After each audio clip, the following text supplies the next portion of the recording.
Camera, action! Welcome back to Resurrection Auto.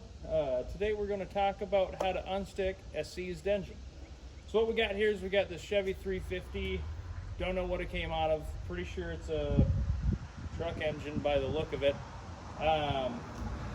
So this thing has been sitting out for Lord knows how many years, and it's seized. So we got it for pretty cheap. It's going to be for some sort of project, I don't know what, but it's a complete engine, so that's why we wanted it. Good rebuildable core, if anything else, but we're going to show you how to unstick a seized engine. So first things first, we're going to get this thing cleaned up. It's all covered in mud and stuff because it was on the trailer, and shop truck is, the four-wheel drive doesn't work in it right now, so it was only two-wheel drive, and it's sitting over there in a mud hole, and I had to get on it pretty good to get it to come out of there. So I'm going to bust out the pressure washer. We're going to go ahead, clean all this jazz up, and then we will start pulling plugs and all that kind of good stuff. One thing I do want to say before we go ahead and pressure wash this thing is make sure to not cover any of the ports, because you want to make sure everything's good and clean. Actually, if it was a good motor, I'd be covering the carburetor, the distributor, all that kind of stuff. But on this engine, just because it's a locked up, probably junk engine in the first place, I don't really care enough to do any of that. So I'm just gonna start blasting.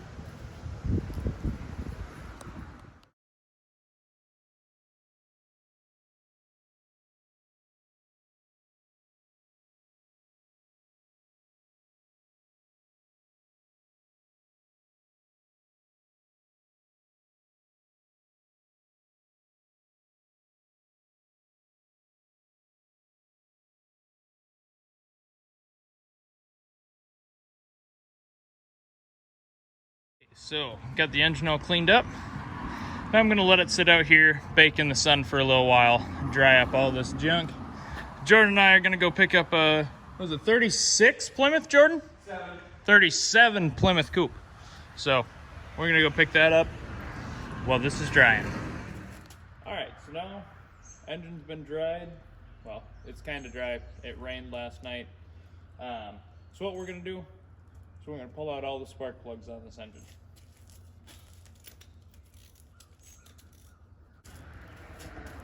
So now that we've got all the spark plugs out, what we're going to do is we're going to take a good rust penetrant.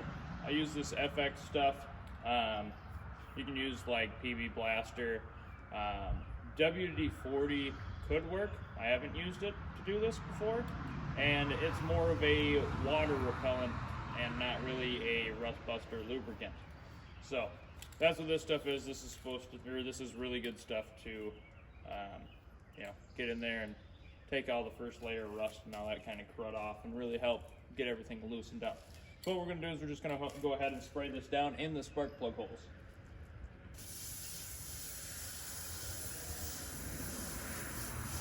And you can use a fairly liberal amount.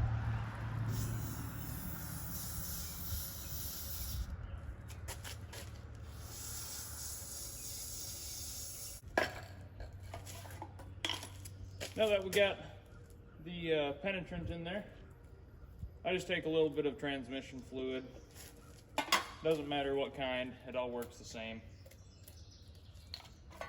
Then you get a flexible, crappy old funnel.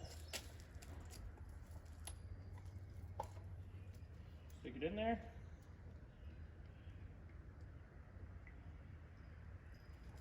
And give her a little bit of that.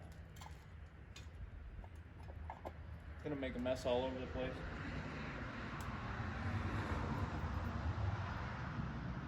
Oh no.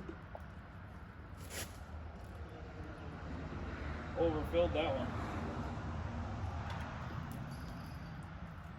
Yeah. Yeah. Good mess. That's how you know you're doing it right.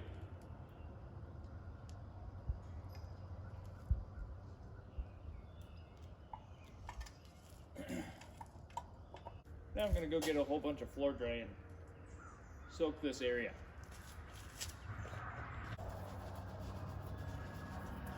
Now what's good about transmission fluid is it's a really good cleaner. So even though I just got it all over the ground here, after the floor dry soaks it up, that spot will be cleaner than any of the rest. But now what we're gonna do, since we got all that stuff in there, we're gonna let it sit for the next day or so, and then we'll come out with a bar and see if we can get it to turn. So I'll catch you guys then. So it's only been a couple of hours, but I'm really impatient, so I want to see if we can get this thing to turn.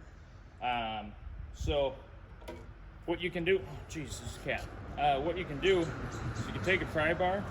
If you've got it on an engine stand like this, you can go on the teeth of the crankshaft and just wedge it between here, and then you can get a good pry on it to see if you can get it to turn. And it feels like I'm starting to get a little bit of a turn. It's pretty tight, but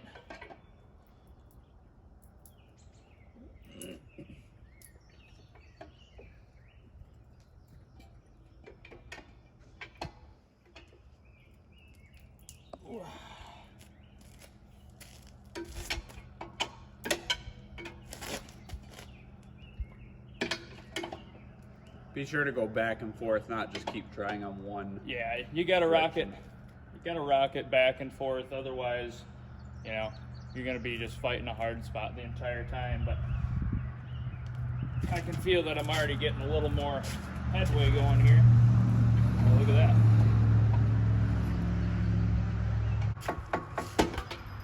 We're leaking back out of our spark plug tubes, which means that it is moving. Now you do risk damaging the flex plate doing this, but if it's a seized up engine anyway, who really cares?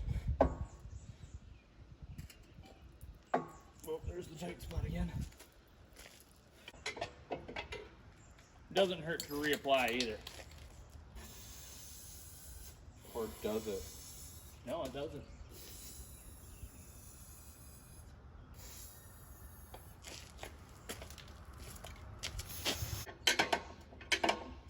In the spots that it's not tight, it actually feels pretty good.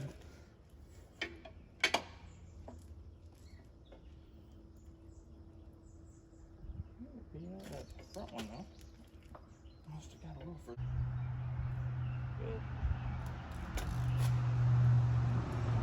Good. Yep. Try that on for size.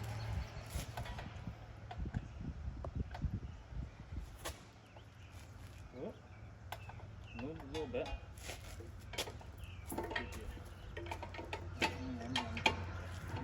It's just a lot of working it back and forth, getting the motor to spin back and forth, and it pushes on the rusted spots, and it eventually does come loose most of the time. Now it's not a for sure thing, like some engines just are not savable. This one, I think we're going to be able to get it to run before I tear it down to rebuild it. And that'll be on an upcoming episode.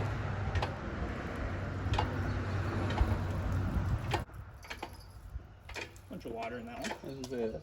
That's water. Water. You don't always get as lucky.